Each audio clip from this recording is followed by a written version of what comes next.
Toronto Star, 3 June 2023. An ex-Conservative candidate is suspicious of the reasons for the resignation of his Chinese-Canadian volunteers, as does the Liberal who defeated him. China has used Chinese spies in Canada and Wechat to sway Canadian political leadership. It ought to be outlawed globally. Dave Hare, a longtime politician in British Columbia, was familiar with his team. And among his folks were Canadian Chinese. They offered to help him. He received their vote. Then they disappeared during his 2021 bid to become a federal Conservative MP. Drawing on the same base of volunteers from prior elections in Surrey, a populated and culturally diverse city in Metro Vancouver, the former MLA ran for the Fleetwood-Port Kells seat. According to Hare, by the end of the campaign, most volunteers of Chinese heritage had left out of concern for their families and themselves. They informed me that Wechat had a lot of inaccurate and misleading material about the Conservatives. They added that some Chinese Canadians were disseminating false information that voting for the Conservatives would result in people being denied visas to enter China, having difficulties conducting business there or experiencing issues with their families there.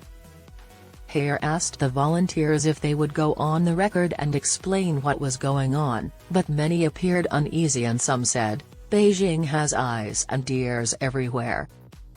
The now retired politician is joined today by Liberal Ken Hardy, who defeated Hare to become an MP, to highlight what transpired in their district and urge increased vigilance against foreign meddling.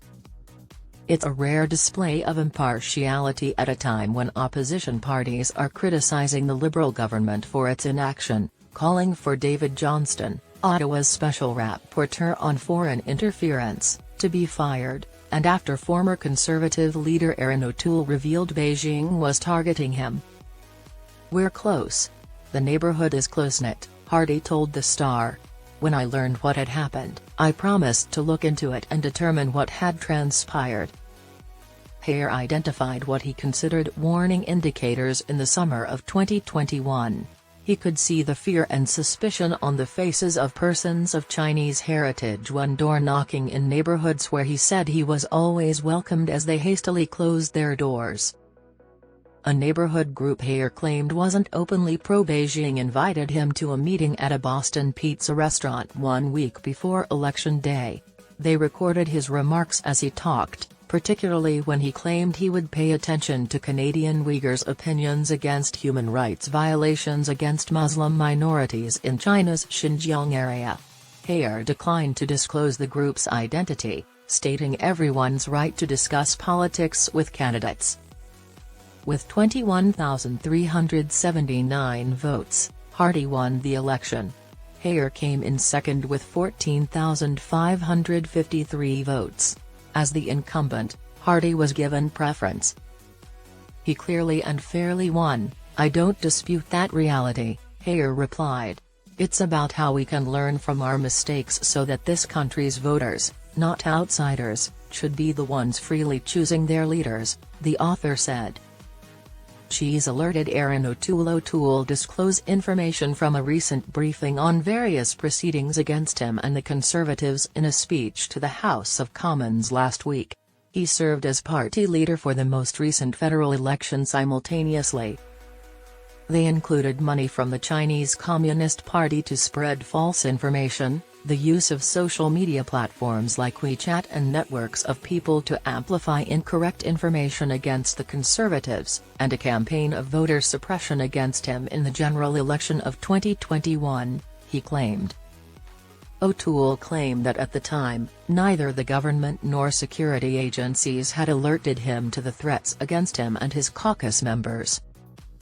Hare and Hardy told the Liberal and Conservative Party leaders and Cheese about what they observed in Surrey in 2021. They claimed that no one followed up. Hare claimed that he and other Conservative candidates from Metro Vancouver and the Greater Toronto Area met with O'Toole to express their very similar concerns about the intimidation and misinformation aimed at Chinese Canadian voters. "I believe they ought to have been more adept at keeping track of and foreseeing issues. He claimed the Conservative Party wasn't prepared to clarify voters' ignorance by giving them accurate facts. The Star contacted the Conservative Party for comment but did not answer. Heyer raised his concerns about Beijing recruiting ethnic Chinese voters when Hardy phoned him for a chat a few days after winning the election. Heyer remarked of his old rival that "We have known each other for a long time. I merely believed that, as the chosen representative, I ought to inform him. He went above and beyond. I didn't expect him to look into it, especially as someone who had won." Approximately 25,000 people live in Fraser Heights' Fleetwood-Port Kells neighborhood, where Hardy's campaign manager reportedly compared ballots and voter turnout. "We had data from the 2015, 2019 and 2021 elections and we knew empirically that the Fraser Heights area is where a lot of the Chinese diaspora lives. When comparing the results, we found a discernible difference in the number of votes cast for the Liberal Party in the previous election in 2019 versus 2021. The rise was estimated to have increased by around 2,000 votes, and the Conservative vote decrease was also likely counted in the tens of thousands." Although Hardy's office believed foreign interference may have had a discernible effect in some areas of the riding, it concluded that it did not affect the outcome. Heyer concurred, although both men expressed alarm about the level of terror present in their neighborhood. "There are still indications that the public is afraid to speak up. Recently, we learned about a con that preyed on the Chinese community. They didn't, however, call the police. They endure their suffering in quiet," Hardy told the Star. An assessment of the official findings by the Star supports Hardy's analysis. Still, the numbers alone do not explain the change in turnout because this could be influenced by various variables, such as shifting opinions about political parties, candidates, or policies. A Cheese representative told the Star that the agency is committed to equipping elected officials to identify foreign interference threats and take measures to ensure their safety, but she would not go into specifics about investigations into individual ridings. According to Hardy, he also contacted the Liberal Party in 2021 with his worries, and his words were taken as input. A spokesman for the Liberals declined to respond to Hardy's report in a statement.